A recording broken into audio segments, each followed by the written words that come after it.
Hello, Latasha Key, Fitness and Wellness Director at the Bridgewater Club. So today is hip mobility exercises, and this is good for any of us, whether we are running, whether we're swimming, whether we are playing tennis, or we're playing golf, or if you're just walking, or if you've been sitting a lot. A lot of times we don't realize when we sit, we're actually shortening those hip flexors. So I want to present 3 different exercises for all of us that we can do.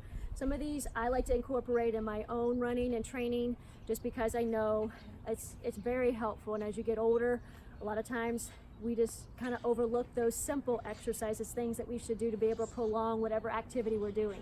And you can either have a choice. You can either keep your shoes on or you can take them off. I always like to take my shoes off just because it forces me to have to get a little bit more in touch with where my weaknesses are. So you may see me move around a little bit just because I haven't actually done these in a long time.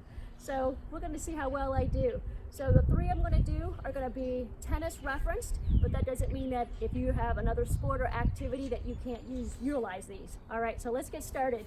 So I'm going to take my shoes off and I'm going to get on the mat first. So the first one we're going to do is a knee hug with a lunge, backward lunge.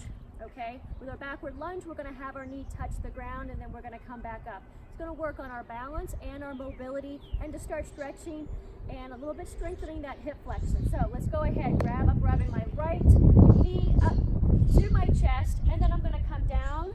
As I come down, I'm going to grab it again. And you're going to notice that your ankle might feel a little wobbly, and that's expected if you haven't done these or it's been a while. And then you're going to come back up again. So you can do anywhere from 10. I always like to start out with easy numbers, 10. If you're not at 10, do 5. And then work your way up, okay? So next one, you're gonna grab that knee, and then you're gonna come back. Make sure that knee comes down to the ground, and then grab it again, and then back down again. So you're gonna grab, pull those abs in, really utilize those abs, and then back down. All right, so that's our first exercise. Our second one, we're going to take our legs hip width apart, external rotation of our feet. Now, this is good for those of you working on your serve because you want to come down, use those glutes. We come down, my fingertips are coming down, my chest is not going forward. Using that core, interlace those fingers, pull those abs in, reach for the sky. You're coming down, it's not a speed, it's just really a stretch. Really come down with those glutes first, and then extend up. It's a great stretch do before you start playing. All right, so our third one, I like this one, it's a rotation. Our torso, when we do any activity, from our golf swing to our forehand, backhand rotation, even when I'm running, runners, you're rotating. So this is always good. You always want to go in every plane when you're doing any type of activity, especially in your sport of choice. So you're going to come in your lunge. I'm going to use this side first so you can see. So as I come down in my lunge, I'm going to come down, I'm rotating, and then I'm going to alternate.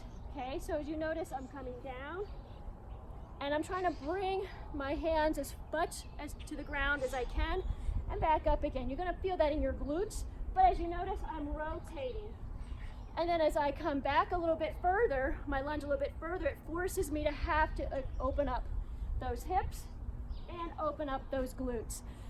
So that is our 3 hip mobility exercises for this. This is your challenge. So love to hear from you. Let me know how you did and any suggestions or what you'd like to see next, okay? Have a great one. Thanks again.